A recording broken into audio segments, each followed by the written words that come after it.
You'd never notice it driving by. A stretch of dirt road in the middle of nowhere, no signs, no fences, no lights.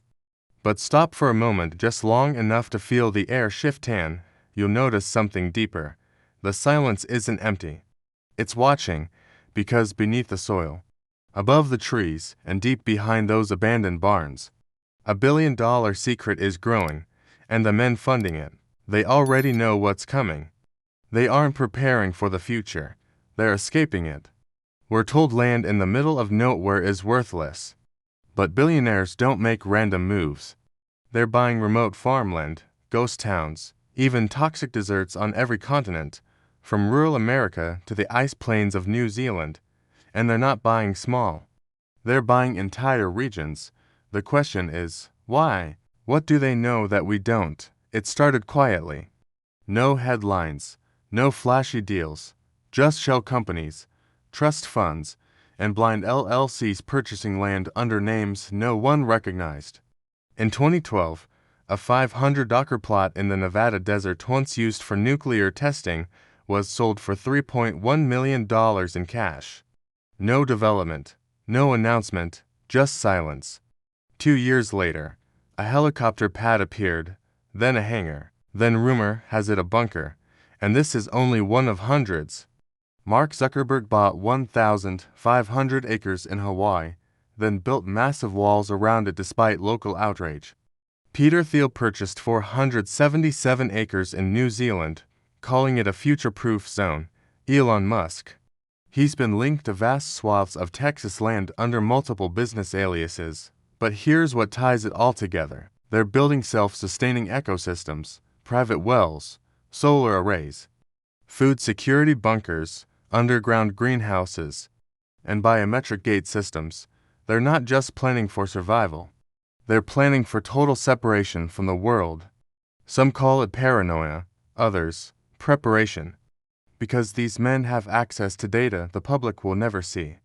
Internal climate reports, AI collapse projections, global conflict simulations, and more importantly timelines.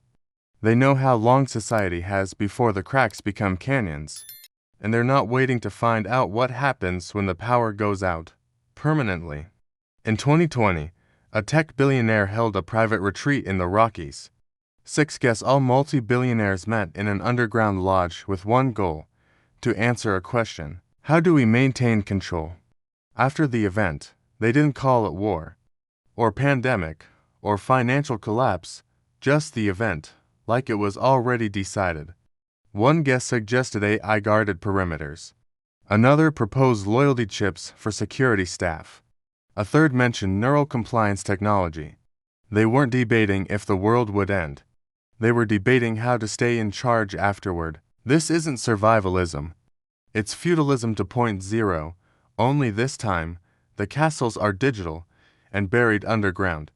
Satellite images reveal strange patterns, huge circular clearings in the middle of uninhabited forests, always surrounded by high fencing and dirt roads that suddenly vanish.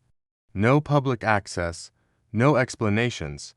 Try to find out who owns them, and you hit a wall of offshore accounts and false leads. Try to visit, and drones appear within minutes, silent, watching, because these places aren't abandoned.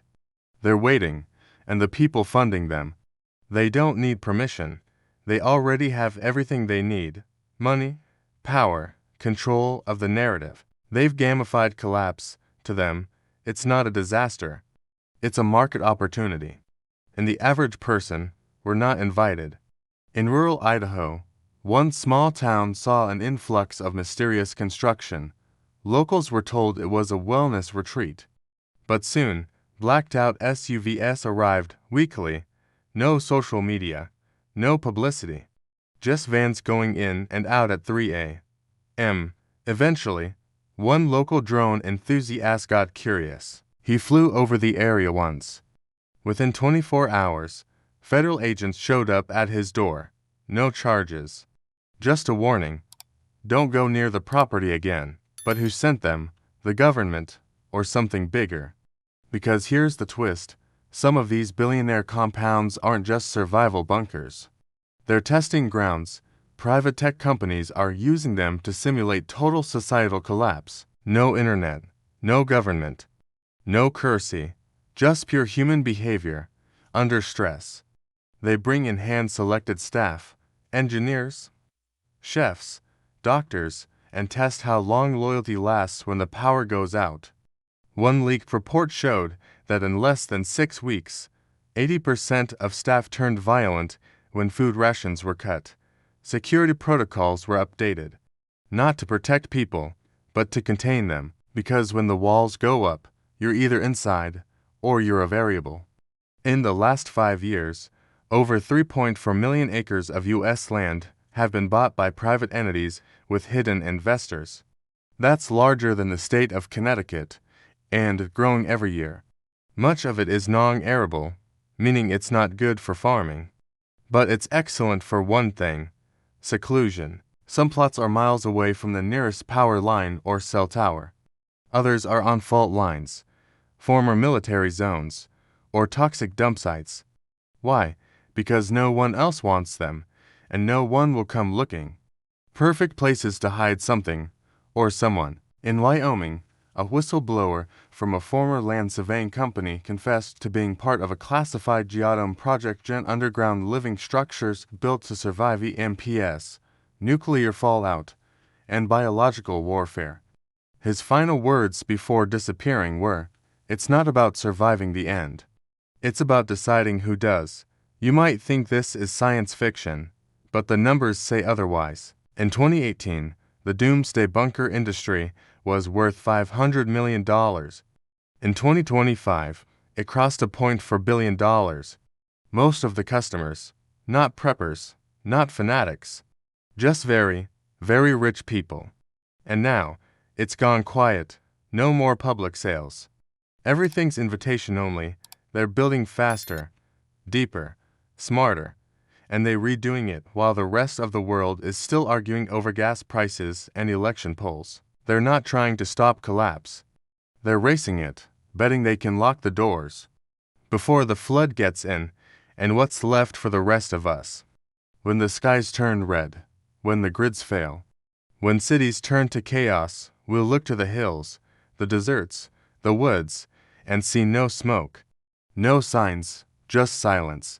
Because they'll already be underground, watching, waiting, and choosing who gets to come in, or worse, who doesn't.